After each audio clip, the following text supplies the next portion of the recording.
Assalamualaikum warahmatullahi wabarakatuh. Saya dengan Nur Fadilah, perwakilan dari kelompok 12. Saya ingin membuka presentasi kelompok kami dan kami akan membawakan materi tentang IPA sebagai dasar pengembangan sejarah peradaban manusia dan perkembangan teknologi. IPA sebagai dasar pengembangan teknologi. Sepanjang sejarah perkembangannya, kemajuan teknologi ilmu pengetahuan secara umum dan ilmu pengetahuan alam secara khusus tidak pernah lepas dari dorongan keingintahuan maupun hasrat pemanfaatannya. Penelitian yang dilakukan atas dasar keingintahuan lebih bersifat individualistik, mendasar dan tanpa sasaran hasil yang ditentukan sebelumnya. Sebaliknya, kajian yang bersifat penerapan dapat bersifat individualistik maupun berupa upaya kelompok dan lazim terarah kepada tujuan atau sasaran tertentu.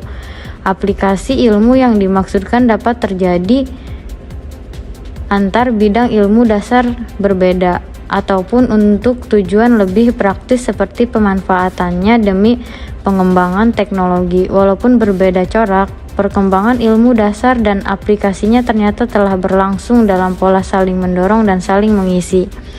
Tidak jarang diwarnai pula dengan gejala penyuburan silang, cross-fertilization. Pada awal perkembangannya, semua proses tersebut berlangsung secara spontan dan alamiah. Sejarah perkembangan ilmu pengetahuan tidak menunjukkan suatu garis lengkung yang rata. Sebaliknya, garis sejarah memperlihatkan 4 tahap dengan 4 loncatan yang berbeda. Setiap loncatan membuka era baru yang erat pula hubungannya dengan alam pikiran manusia dari masa itu. Selanjutnya yaitu dalam sejarah ilmu pengetahuan, 4 loncatan itu disebut 4 revolusi ilmu fisika perkembangannya. Yang pertama itu revolusi membuka era baru bagi penelitian mendalam mengenai gaya gravitasi dan penelitian mengenai dinamika gerakan benda-benda. Hasil-hasil yang dicapai dalam era ini adalah suatu pembuktian bahwa sifat alam dalam suatu deskripsi yang jelas dan pasti. Oleh karena itu dapat diramalkan secara amat teliti, gerak-gerik benda dapat dilukiskan dalam arti kata diletakkan angkasa, peredaran bintang, muncullah komet, dan sebagainya. Sebagaimana diketahui, era ini oleh para sarjana, era ini mulai kehilangan momentum menjelang abad ke-19. Revolusi kedua, era ini memusatkan pada sifat-sifat kelistrikan dan kemagnetan benda sebagai keseluruhan. Perkembangan ilmu pengetahuan di era ini dipelopori sarjana-sarjana seperti Faraday. Sedangkan deskripsi teoritis mengenai kemagnetan dan kelistrikan dikembangkan oleh Maxwell. Revolusi fisika dari era inilah yang benar-benar mengantarkan manusia ke zaman listrik. Ilmu pengetahuan modern dalam bidang elektronika juga lahir pada era ini. Perkembangan dari era ini banyak sekali mempengaruhi kehidupan manusia modern. Di zaman ini pula dikembangkan pengetahuan tentang radiasi. Yang disebut radiasi adalah satuan-satuan individu yang disebut kuanta. Jika terdapat kuanta dalam jumlah yang cukup besar, maka kuanta tersebut mengatur diri ke dalam pola gelombang. Setiap pola mempunyai panjang gelombang dan radiasi yang dilukiskan dalam panjang gelombang tersebut. Pengetahuan ini memungkinkan telekomunikasi modern sebagaimana dikenal sekarang. Revolusi ketiga, era yang dibuka untuk revolusi kedua belum lagi mengendor lajunya. Tetapi, dunia fisika telah mulai merintis pula ke arah pembukaan era baru yang dibawakan oleh revolusi ketiga. Era ini dimulai pada abad ke-20 dengan ditemukannya secara menyeluruh pemikiran manusia tentang zat dan jagat raya. Perlu diingat bahwa pada fase awal fisika sangat banyak bergerak dalam dunia astronomi. Dalam fase-fase berikutnya, manusia lebih banyak mengarahkan perhatian kepada kejadian-kejadian dan eksperimen yang dilakukan di laboratorium. Dan di era ketiga, kembali manusia mengarahkan pandangan dan perhatian ke dunia astronomi. Tetapi, melalui pengetahuan dan pengertian yang diperoleh dari eksperimen-eksperimen di laboratorium, dapat dipastikan bahwa tidak mungkin astronomi mencapai apa yang dicapai kini. Jika ia tetap dalam pemikiran era Newton, dari era revolusi pertama, kecemerlangan era ini dibawa oleh Einstein yang merumuskan relativitas, Rutherford mengenai atom, Bird mengenai kuantum, serta nama-nama yang berkaitan dengan teori kuantum baru seperti Schrödinger, Heisenberg, dan Dirac. Revolusi keempat. Revolusi fisika keempat dimulai pada tahun 1983 dengan ditemukannya suatu tipe materi baru yang disebut partikel Anderson. Dulu diperkirakan atom merupakan benda kecil yang tidak mungkin dipecah-pecah lagi.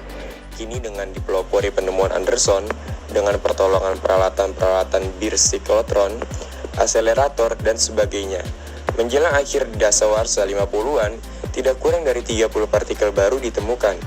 Hal ini pada dasarnya sangat mengejutkan karena membuat manusia bertanya apa yang mungkin dan apa yang tidak mungkin. Kemajuan ilmu dan teknologi bagaikan deret ukur, berkembang pesat secara eksponensial. Begitu pula di bidang teknik elektro, perkembangan juga menerobos ke segala aspek kehidupan masyarakat. Cabang ilmu yang mencakup bidang ketenangan, keisyaratatan, dan teknik komputer dan informatika dewasa. Ini menjadi primadona karena merupakan pendukung utama perkembangan masyarakat dunia yang sedang maju menuju ke era informasi. Perkembangan pesat dalam bidang komunikasi dan mekanisme pasar dalam dasawarsa terakhir telah menuntut peningkatan pola perkembangan yang bersifat alamiah, menjadi proses yang berpangkal pada upaya bersama yang terancang. Dengan kata lain, perkembangan ilmu pengetahuan dasar dan aplikasinya pun perlu diarahkan dengan tekad dan kebijaksanaan nasional atas dasar visi, kepentingan mendasar, dan pertimbangan jangka panjang. Keterkaitan IPA dan teknologi. Pada mulanya antara ilmu pengetahuan dan teknologi itu tidak selalu mempunyai kaitan. Misalnya dulu manusia membuat perahu. Untuk membuat perahu dan belum mengenal teknologi membuat perahu, namun dalam kehidupan manusia dewasa ini tidak dapat terlepas dari ilmu ilmiah dan teknologi dalam berbagai bidang. Misalnya, sejak dalam kandungan manusia mendapat perawatan secara medis melalui pemeriksaan berkala di puskesmas atau balai kesehatan ibu dan anak. Setelah lahir, si anak mendapat vaksinasi untuk memperoleh kekebalan terhadap berbagai macam penyakit atau sering disebut dengan imunisasi. Ilmu kedokteran dan ilmu farmasi obat-obatan merupakan cabang dari biologi sebagai ilmu terapan pakaian, pensil, jam tangan, atau buku tulis yang kita pakai adalah hasil dari teknologi. Ilmu almiah murni memang tidak secara langsung berperan dalam kehidupan manusia, tetapi antara ilmu murni dan ilmu terapan teknologi mempunyai keterkaitan yang erat. Dari konsep atau prinsip ilmu murni dapat dikembangkan ilmu terapan teknologi. Begitu juga sebaliknya, teknologi atau ilmu terapan memberikan sumbangan penemuan-penemuannya pada prinsip yang baru dan seterusnya. Hubungan langsung dengan perkembangannya. Pengetahuan mengenai inti atom dihasilkan sumber energi baru yang kemudian dijadikan sebagai sumber listrik, yang dikenal sebagai pusat listrik tenaga nuklir. Dengan ditemukannya sifat gelombang elektron, penemuan ini dikembangkan dengan pembuatan mikroskop elektron yang mempunyai daya pembesaran 20-30.000 kali, sehingga virus dan unsur kimia dapat dilihat dengan jelas perkembangannya. Biologi dan ilmu kimia yang dapat dimanfaatkan organisme dalam industri seperti industri minuman yogurt, tempe, dan biogas. Hubungan tidak langsung, misalnya teknologi arsitektur piramid di Mesir, Candi Borobudur, tembok Cina, dan menara Pisa. Pada masa itu, ilmu pengetahuan belum begitu maju. Salah perhitungan bisa saja terjadi. Selanjutnya yaitu sejarah peradaban manusia. Kaum Kuzak 500-1500 Masehi pada zaman kegelapan yang bisa disebut Dark Age. Perkembangan teknologi pada masa itu seperti adanya hardware, software, teknologi penyimpanan data atau storage, dan teknologi komunikasi mengakibatkan perubahan signifikan pada aspek kehidupan manusia.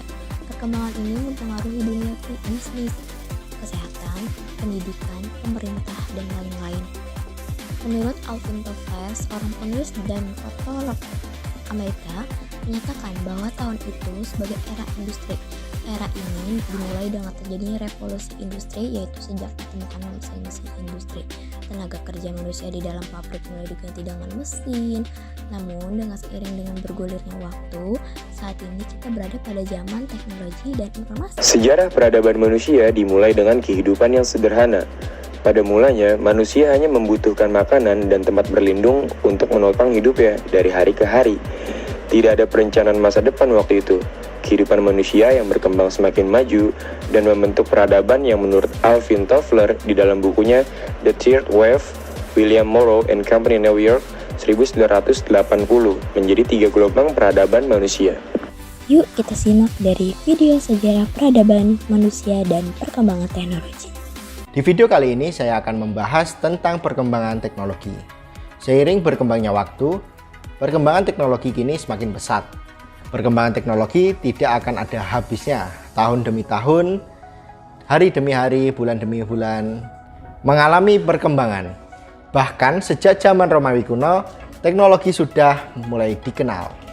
Perkembangan teknologi dihasilkan dari pengembangan cara-cara lama atau penemuan metode baru dalam menyelesaikan tugas-tugas yang bersifat tradisional. Perkembangan memang sangat penting untuk kehidupan manusia, karena teknologi adalah salah satu penunjang perkembangan kehidupan manusia. Di banyak belahan masyarakat, teknologi telah membantu memperbaiki ekonomi, pangan, komunikasi, dan masih banyak lagi.